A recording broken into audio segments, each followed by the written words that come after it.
মুখ্য কাৰ্যবাহী সদস্য শ্ৰীযুত টংকেশ্বৰ ৰাভাৰ আইডেণ্টি ডিছক্ল'জাৰৰ ক্ষেত্ৰত মুখ্য অভিযোগসমূহ। আজিৰ সংবাদমেলৰ বিষয়বস্তুসমূহ। ৰাভা হাছং স্বায়ত্তশাসিত পৰিষদৰ মুখ্য কাৰ্যবাহী সদস্য শ্ৰীযুত টংকেশ্বৰ ৰাভাৰ শৰণীয়া উপাধি সলাই ৰাভা হৈ অবৈধভাৱে মুখ্য কাৰ্যবাহী পদ অলংকৃত কৰি থকা বুলি সংবাদ মেলৰ জৰিয়তে অভিযোগ দিয়াৰ পিছতো কোনো সদুত্তৰ তেখেতে দিয়া নাই আজিলৈকে।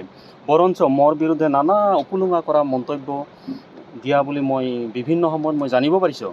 সেয়ে তেখেতক মই এই সংবাদ মেলৰ জৰিয়তে আজি পুনৰাই ৰাইজৰ সন্মুখত, সঁচা অৰ্থত ৰাভা হাছং অট'নমাছ কাউন্সিলৰ ৰাভা ৰাইজৰ সন্মুখত তেখেতৰ পৰিচয় বিভ্ৰান্তিকৰ সংক্ৰান্তত এটাকৈ স্পষ্ট কৰি দিয়াৰ বাবে মই আহ্বান জনালোঁ। আৰু তেখেতে বিভ্ৰান্তিমূলক কথা বতৰা কৈ ৰাভা হাছংবাসীৰ আটাইসমূহ মানুহক বিপথে পৰিচালনা কৰাৰ তেখেতৰ কোনো অধিকাৰ নাই। সেয়ে তেখেতক স্পষ্ট কৰাৰ কাৰণে মই মোৰ যিসমূহ অভিযোগ আগতে দিছিলোঁ সেইসমূহ অভিযোগ খণ্ডন কৰাৰ কাৰণে মই এই সংবাদ মেলৰ জৰিয়তে তেখেতক মই প্ৰত্যাহ্বান জনাইছোঁ। আৰু মই আজি পুনৰাই তেখেতৰ যিসমূহ অভিযোগ মই উত্থাপন কৰিম আজি এই সংবাদ মেলৰ জৰিয়তে। তেখেতৰ প্ৰথম মোৰ যিটো অভিযোগ, তেখেতৰ প্ৰথম অভিযোগটো হৈছে তেখেতৰ তিনি পুৰুষ একচুৱেলি শৰণীয়া, তেখেতৰ দেউতাক, ককাক, আজু ককাক শৰণীয়া। তেনে ক্ষেত্ৰত তেখেতে এই বিষয়বস্তুটো প্ৰতিপন্ন কৰিব নোৱাৰি আবুল তাবুল এই মুহূৰ্তত বিভিন্ন সভা সমিতিত বিভ্ৰান্তিমূলক মন্তব্য মাৰি আছে এই মুহূৰ্তত। তেখেতৰ দেউতা হৈছে সীতাৰাম শৰণীয়া, সীতাৰাম শৰণীয়াৰ দেউতাক হৈছে গহীন শৰণীয়া, আৰু গহীন শৰণীয়াৰ দেউতাক হৈছে লাওমুৰা শৰণীয়া। এই তিনি পুৰুষৰ তেখেতৰ পূৰ্বপুৰুষ শৰণীয়া। গতিকে তেখেত ইয়াত আমাৰ ৰাভা হাছঙৰ অন্তৰ্গত ৰাভা হাছঙত তেখেতৰ মুখ্য কাৰ্যবাহী পদ অধিকৃত কৰাৰ কোনো তেখেতৰ অধিকাৰ নাই। মই এই সংবাদ মেলৰ যোগেদি তেখেতক এই তিনি পুৰুষ যদি শৰণীয়া নহয়, মই প্ৰত্যাহ্বান জনাইছোঁ তেখেতে সু উত্তৰ দিয়াৰ কাৰণে ৰাভা হাছং ৰাইজক তেখেতে প্ৰস্তুত থাকক। দ্বিতীয়তে তেখেতৰ মোৰ অভিযোগটো হৈছে কি যে তেখেতৰ পূৰ্বপুৰুষৰ ৬৬ নং পট্টা নম্বৰৰ মাটি বাৰীত সম্পূৰ্ণ শৰণীয়া বুলি উল্লেখ আছে। এই কাগজ পত্ৰখন তেখেতে যদি শৰণীয়া নহয় বুলি প্ৰতিপন্ন কৰিবৰ কাৰণে মই তেখেতক প্ৰত্যাহ্বান জনাইছোঁ। তৃতীয়ত মোৰ প্ৰত্যাহ্বান হ'ল তেখেত যিহেতু বংশ পৰিয়াল স্পেচিয়েলি নন্দেশ্বৰ শৰণীয়াৰ যিহেতু শৰণীয়া, তেখেতৰ দেউতা সীতাৰাম শৰণীয়া, এইসমূহ তেখেত শৰণীয়া নহয় বুলি তেখেত এই সংবাদ মেলৰ জৰিয়তে মই তেখেতক প্ৰত্যাহ্বান জনাইছোঁ সত্য প্ৰতিষ্ঠা কৰাৰ কাৰণে। চতুৰ্থতে তেখেতৰ ভাতৃসম পবিত্ৰ শৰণীয়া এজন শৰণীয়া কাছাৰী কাউন্সিলৰ 2010 চনত সাধাৰণ সদস্য আছিল। এই বিষয়বস্তুটো তেখেত নহয় বুলি প্ৰতিপন্ন কৰাৰ কাৰণে মই তেখেতক এই সংবাদ মেলৰ জৰিয়তে কঠোৰ প্ৰত্যাহ্বান জনাইছোঁ। আৰু তেখেতে আবুল তাবুল এই মুহূৰ্তত ৰাভা হাছং বিভিন্ন অঞ্চলত তেখেতে মিটিং মাটাঙত আবুল তাবুল বকি বিভিন্ন ধৰণৰ প্ৰলাপ বকি মেইন বিষয়ৰ পৰা ফালৰি কাটি যোৱাৰ অধিকাৰ নাই। তেখেতে সঠিক উত্তৰ দিয়ক, সঠিক প্ৰত্যুত্তৰ দিয়ক ৰাভা ৰাইজক তথা ৰাভা হাছংবাসীক।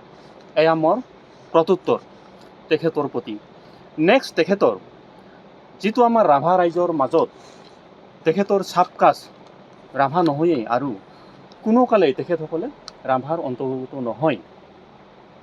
1950 কেন্দ্ৰীয় চৰকাৰৰ যিখন ট্ৰাইবেল এফেয়াৰ্ছৰ নিয়ম নীতি, সেই নিয়ম নীতিটো সম্পূৰ্ণৰূপে তেখেতসকল ৰাভাৰ লিষ্টত নাই আৰু শৰণীয়া কোনো পধ্যে এই মুহূৰ্তত ইনলিষ্টেড হোৱা নাই।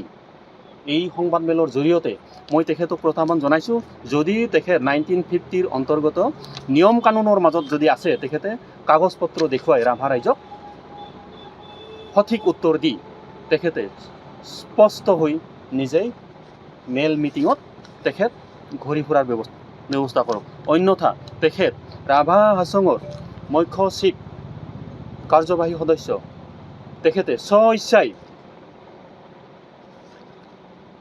স্ব-ইচ্ছাই তেখেত এৰাৰ কাৰণে মই প্ৰত্যাহ্বান জনাইছোঁ। এইবোৰ যদি তেখেতে প্ৰমাণ কৰিব নোৱাৰে, তাৰপিছতেই মোৰ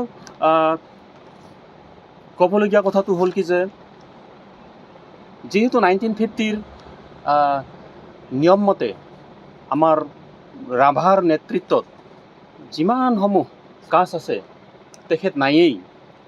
তেখেত ৰাভা হাছঙত একচুৱেলি মুখ্য কাৰ্যবাহী পদটো খামুচি ধৰি ৰখাৰ কোনো ধৰণৰ তেখেতৰ অধিকাৰ নাই। তেখেত যিকোনো এজন ৰাভা আমাৰ কামৰূপ গোৱালপাৰাৰ মাজৰ তেখেতে চাৰ্জ দিয়ক, মোৰ তেখেতৰ প্ৰতি এই আহ্বান থাকিব। আৰু